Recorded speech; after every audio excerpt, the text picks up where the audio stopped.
Theme horror. প্রথম কাস্টমারকে ছাড়তেই আবার ব্যাপারটা টের পেল গণেশ। খিদে পাচ্ছে আবার। সকালবেলা প্রায় আধ প্যাকেট ছাতু মুড়ি দিয়ে খেয়ে এসেছে। বড়জোর 1 ঘন্টা হবে। এর মধ্যেই আবার খিদে পেয়েছে। সাধারণ খিদে না, একেবারে পেট কামড়ানো খিদে। বাঁ হাতে মুরগির মুখ চিপে বঁটিতে গলা দুভাগ করার সময় পেটের গুড়গুড়ানি স্পষ্ট শুনতে পেল গণেশ।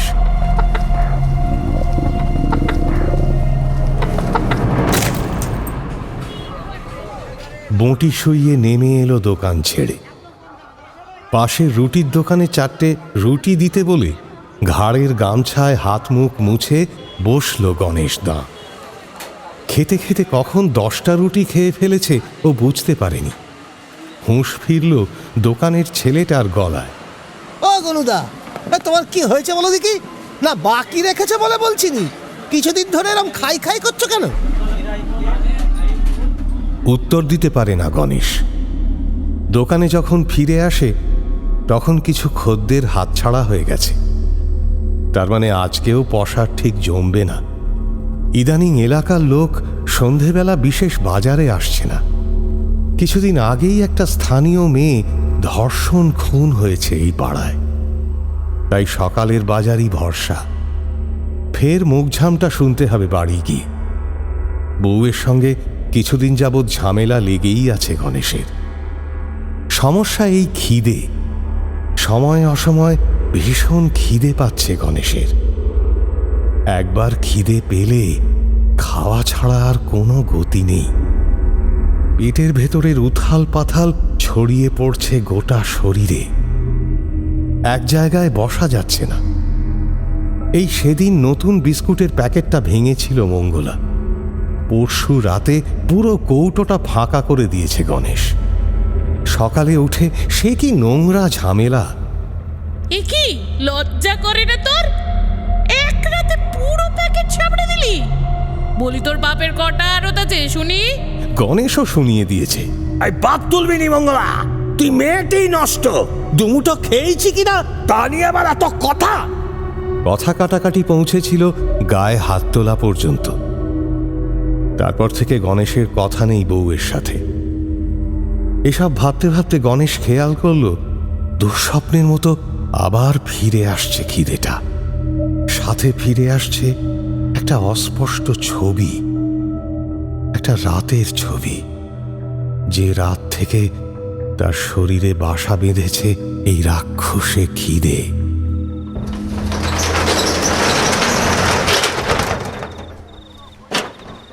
সন্ধ্যের একটু আগে দোকানের শাটার তুলে গামছায় ঘাম মোছে গণেশ। যাই হয়ে যাক, আজ সন্ধ্যের বিক্রিটা বাড়াতে হবে, না হলে ঘরে এক কানাকড়িও নেই। দুপুরে মঙ্গলা সব নিয়ে বেরিয়ে গেছে ওর বাপের বাড়ি। সঙ্গে নিয়ে গেছে ছেলে লালটুকে। সে গেছে যাক, আপদ গেছে। কি এমন করেছিল গণেশ?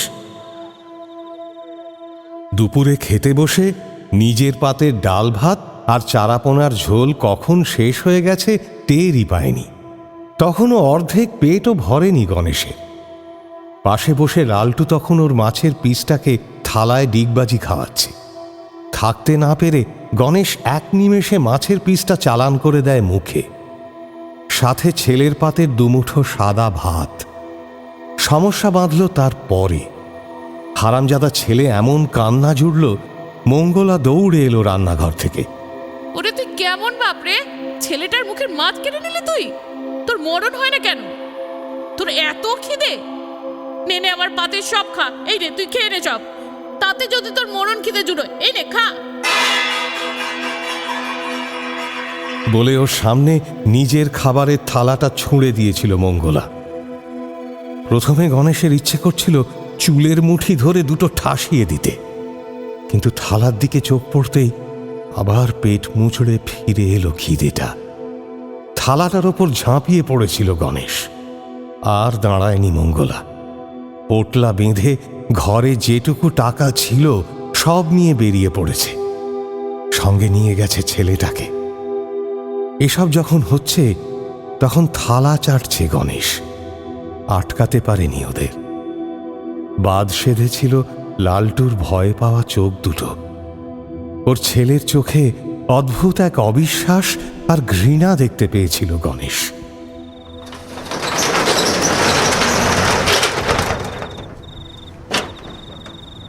রাতে দোকানের শাটার নামিয়ে বাড়ির রাস্তা ধরতেই এসব মনে পড়ছিল গণেশের।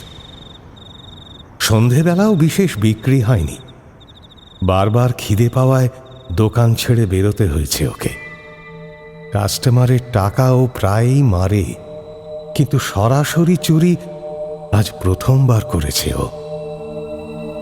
বাজারের ভ্যারাইটি স্টোরটার বাইরে ঝোলা দুটো চানাচুরের প্যাকেট চুপি সাড়ে ছিঁড়ে নিয়ে এসেছে। বাড়িতে ঢুকে মেজাজটা খিঁচড়ে গেল গণেশের। রান্না বান্না কিছুই নেই। কয়েকটা কাঁচা সবজি পড়ে আছে, বাঁধাকপি, শুকনো কুমড়ো। সন্ধে থেকেই একটা বাজে ঢেকুর উঠছে। গণেশ জানে বদহজম হয়েছে। স্বাভাবিক, 1 ঘন্টা অন্তর অন্তর খেলে এটাই স্বাভাবিক। কিন্তু তবুও খিদেটা চাগিয়ে বসছে গণেশের শরীরে। ঢেকুরের স্রোত কেটে এগিয়ে আসছে সেই গুড়গুড়ানি। শুকনো সবজিগুলোর দিকে তাকিয়ে কিছুক্ষণ বসে রইল গণেশ। হঠাৎ তড়িৎ বেগে ঝাঁপিয়ে পড়ল সবজিগুলোর ওপর। 2 হাতে বাঁধাকপিটা ধরে আপেলের মতো একটা কামড় বসিয়ে দিল। সঙ্গে সঙ্গে কাঁচা বুনো স্বাদ ছড়িয়ে পড়ল জিভ থেকে শরীরে। তারপর পাশে পড়ে থাকা শুকনো কুমড়োটার দিকে চোখ যায় তার। বড় একটা কামড় বসাতেই কুমড়োর ভেতর থেকে একটা সাদা পোকা বেরিয়ে দৌড়তে থাকে গা বেয়ে। সে দৃশ্য দেখে এবার হড়হড় করে বমি করে ফেলে গণেশ।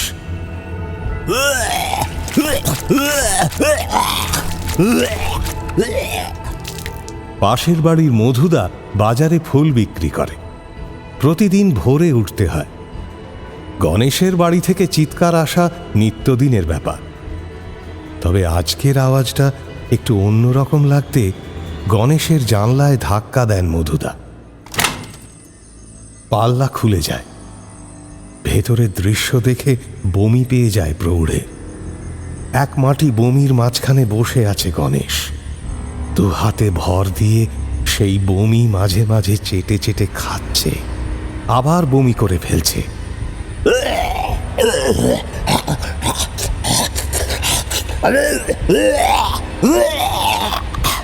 আর পারেননি মধুদা। ওনার চিৎকারে ছুটে আসে বাকি প্রতিবেশীরা। গণেশকে ভর্তি করা হয় স্থানীয় সরকারি হাসপাতালে। মঙ্গলার কাছে খবর যেতে দুপুরেই দৌড়ে এলো সে। ডাক্তারের স্যালাইন অথবা মঙ্গলার চোখের জল কোনোটাতেই জ্ঞান ফিরল না গণেশের। শেষে সন্ধেবেলা পাড়ার লোকের কথায় ফিরে গেল মঙ্গলা। রাত বাড়তে প্রতিবেশীরাও যে যার ঘরে ফিরল। নাইট ডিউটিতে থাকা নার্স যখন স্যালাইনের লাইন ঠিক করে অন্য ওয়ার্ডে যাবে করছে, তখন হঠাৎ নড়ে ওঠে গণেশের শরীর। খিদে পেয়েছে। এই তো জ্ঞান ফিরেছে। কি খেয়েছিলেন আজে বাজে? এত বাজে অবস্থা কি করে হলো? এই শালা, এই খেতে দে, খিদে পেয়েছে। ইস, মুখের ভাষাটাই গিলে ফেলেছে বোধহয়, তাই এই অবস্থা। মুখ ঝামটা দিয়ে বেরিয়ে যায় নার্স। এদিকে স্নায়ু যত স্বাভাবিক হয় গণেশের, ততই চাগাড় দিয়ে বাড়তে থাকে খিদে। কি করা যায়? গোটা ওয়ার্ডে চোখ বোলাতে থাকে ও ছাড়া ওয়ার্ডে 2টো মাত্র পেশেন্ট। মাথার ওপর বনবন করে ঘুরছে ফ্যান। হঠাৎ মাথার পাশে রাখা টেবিলটার ওপর কয়েকটা স্টিলের যন্ত্রপাতির ওপর চোখ দুটো থেমে যায়। একটা ঘোর নেমে আসে ওর চোখে। হলো কি?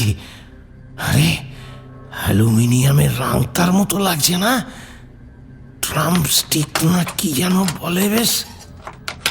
এই বলে ফরসেপস জাতীয় কিছু একটা মুখের সামনে কিছুক্ষণ ধরে রাখে গণেশ, তারপর এক কামড় বসিয়ে দেয় তাতে। কামড়ের জোরে স্টিলের শরীরে একটা দাগও পড়ে না, উল্টে ভেঙে বেরিয়ে আসে গণেশের দুটো সামনের দাঁত। যন্ত্রণায় চিৎকার করে উঠে অন্য হাত দিয়ে মুখটা চেপে ধরে গণেশ।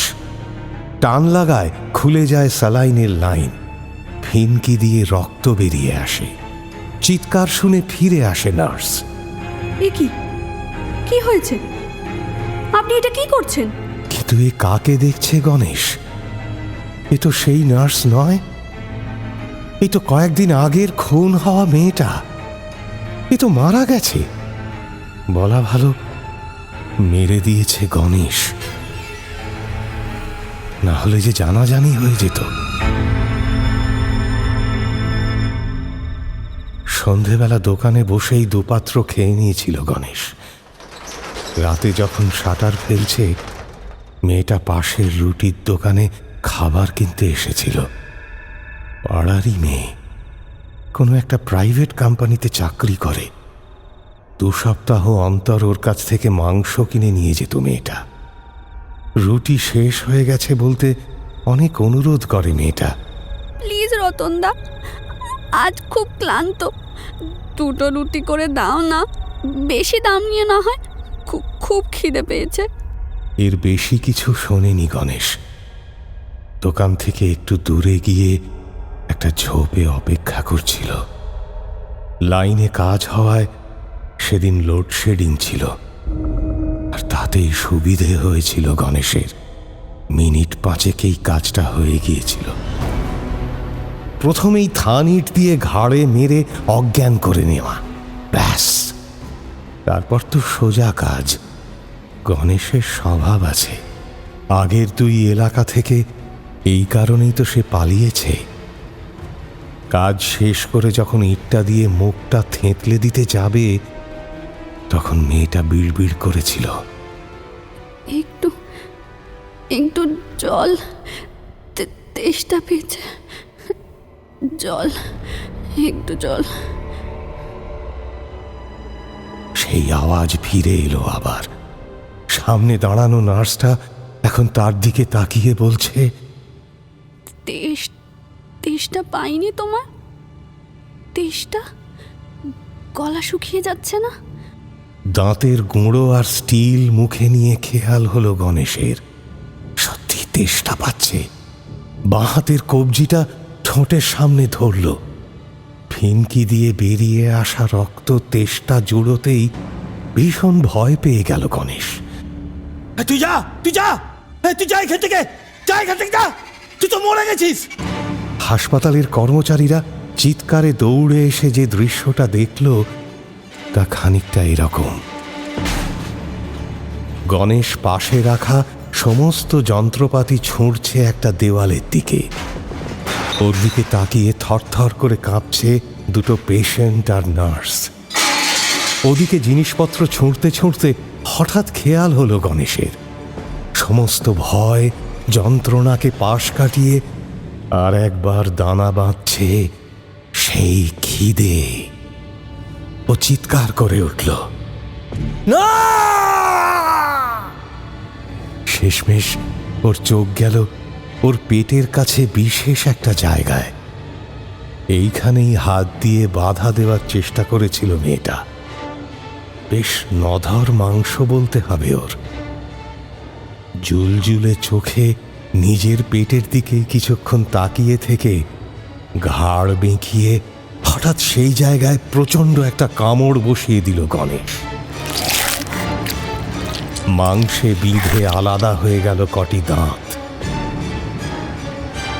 জ্ঞান হারালো গণেশ। আর জ্ঞান ফেরেনি গণেশের, ফেরেনি ওর খিদেও।